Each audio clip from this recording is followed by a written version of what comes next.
Mr. President. Senator for South Carolina. Thank you. I'm going to start off the process senator like today. to dispense with the quorum call? Yes, unanimous consent to do that. Without objection. Okay, thank you very much. So as I understand, Senator Sanders will come after I speak. I'll talk 10 or 15 minutes, then we'll get on with the process of voting. So to the American people who may be watching, what is this all about? This is an effort by my Democratic colleagues, supported by President Biden, to pass $1.9 trillion in COVID relief through a budget process that requires only 50 votes. It goes around the idea of bipartisanship. And I would say this, I think all of us would like unity. I think President Biden has said all the right things in his inauguration. The question is, are we going to do more than talk about unity? I can understand having reconciliation used for Obamacare, for taxes. Y'all did that, we did that, big philosophical differences. But this is the one area that there was bipartisanship up until recently. This is the one area where the Congress has been able to work together across party lines, and that's providing relief to the American people who have been long suffering under the COVID pandemic. So I find it odd that if our goal is unity, we start with the issue that has been unified up until now. That's what is a bit perplexing, because it's not like the Republican Party can't work with the Democratic Party to help the American people when it comes to COVID relief. We had a Republican president, a Democratic-controlled House, and a Republican Senate. For the last year, we've appropriated $4 trillion in COVID relief for the American people, working together. So when there was divided government, a Republican president, a Democratic-controlled House, and a Republican-controlled Senate, we're able to achieve bipartisanship in large measure, dealing with a lot of money, because we saw the problem as something worthy of bipartisanship, necessary for bipartisanship, and COVID was affecting everybody, regardless of your political persuasion. Now we find ourselves, early on in the Biden administration, abandoning that model and going forward on a partisan effort to spend $1.9 trillion with one party alone without really input from the other party. So on March 5th, 2020, we approved an $8 billion supplemental appropriation, 96-1. In March, we're just beginning to understand the nature of the COVID problem. We shut the country down pretty much in March. And as things become more clear to us, we acted, I think, responsibly. March 18th, just a couple of weeks later, we approved 98-8, $355 billion package to help families that were affected by COVID.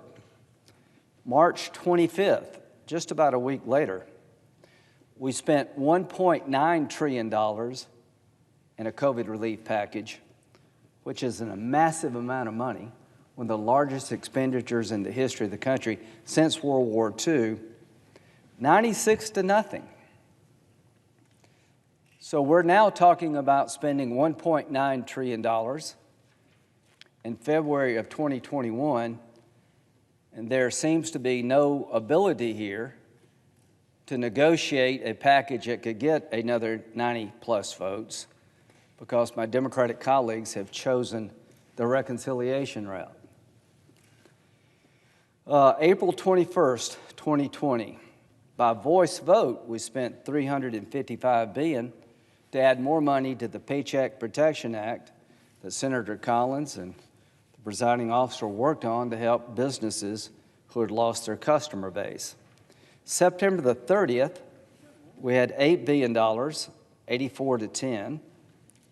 December the 21st, 2020, we did an omnibus bill of $1.4 trillion funding the government, and we had money for COVID in that package, about $900 billion.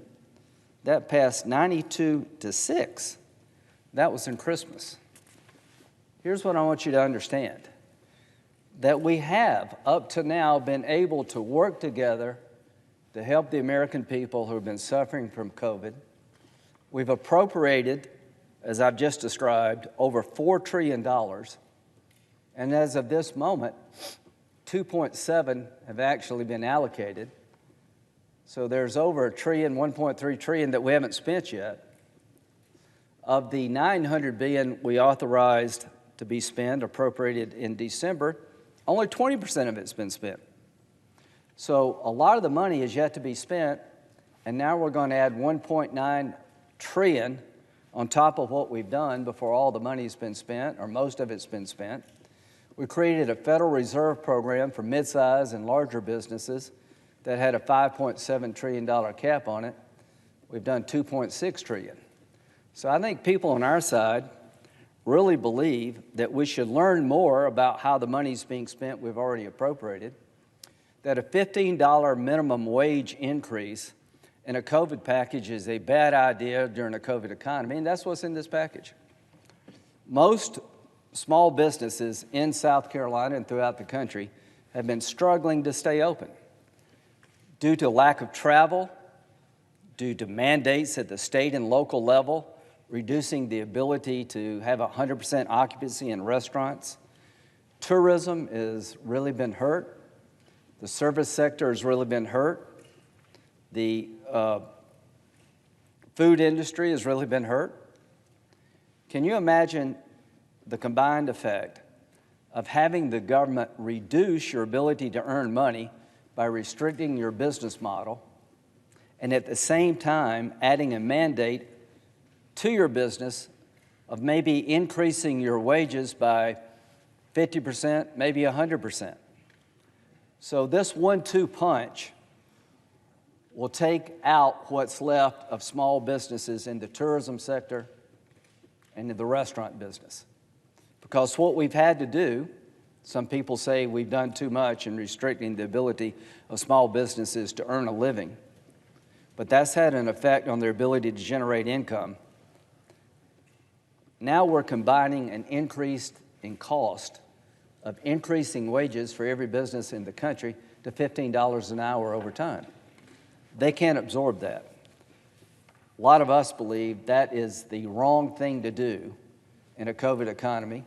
Maybe one day we can talk about a minimum wage increase when business can get back on its feet.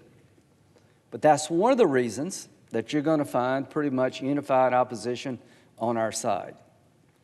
So I just want the American people to know it's one thing to talk about unity, it's another thing to seek it. And you pick the one issue that we've been able to find common ground. Why you pick this, I don't know, but you have.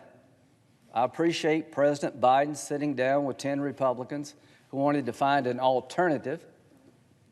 A lot of people believe that in this package, the direct payments go to people who really are not going to spend the money because they haven't lost their job and they're making over $150,000 to $200,000 plus as a couple, that we should target direct stimulus checks to people in the lower income areas who've suffered the most. So there's a lot of concern about the nature of the $1.9 trillion package. Details do matter, but I would just say this. I can understand having a fight about health care, about taxes, but when it comes to COVID relief, we've been able in the last year to find bipartisanship for $4 trillion.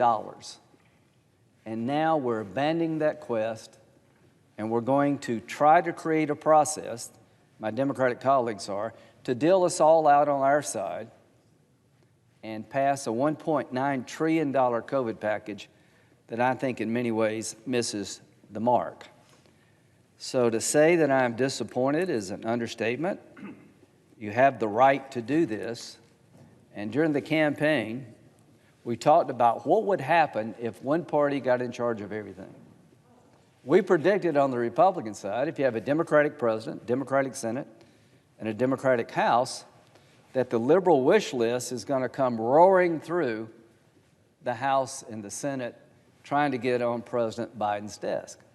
To President Biden's credit, I think he ran a campaign that was more centrist, but now he has a chance as President of the United States to stand down this process and continue to talk with the Republicans, which I think there are more than 10, that would like to find an alternative to a $1.9 trillion package that we think misses the mark and is being appropriated when we haven't spent most of the money we've already appropriated.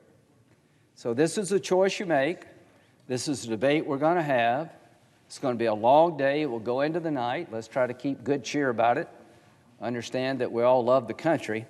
But these kind of debates are important, and the choices you make as a party will have to accept responsibility for the choices that we all make. And I would just urge my Democratic colleagues, this is one area where I've been relatively proud of the Congress. We've spent an enormous amount of money in a bipartisan fashion. Some of the most conservative members of the Senate have been voting on pretty large amounts of money because I think, generally speaking, it's been necessary.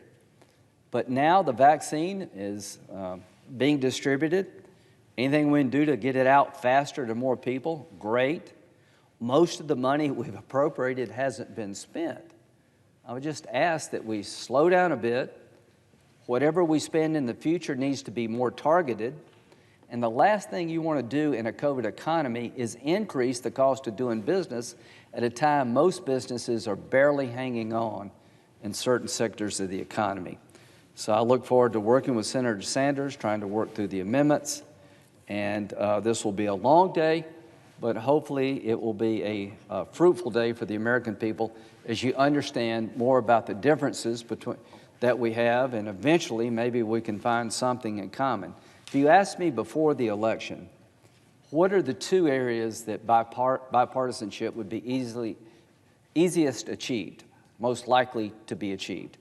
Infrastructure, because we all have roads and bridges and ports, and COVID. So I was wrong about the COVID part, and time will tell if it matters at all. So with that, I will yield to my friend and colleague, the chairman of the committee, Senator Sanders.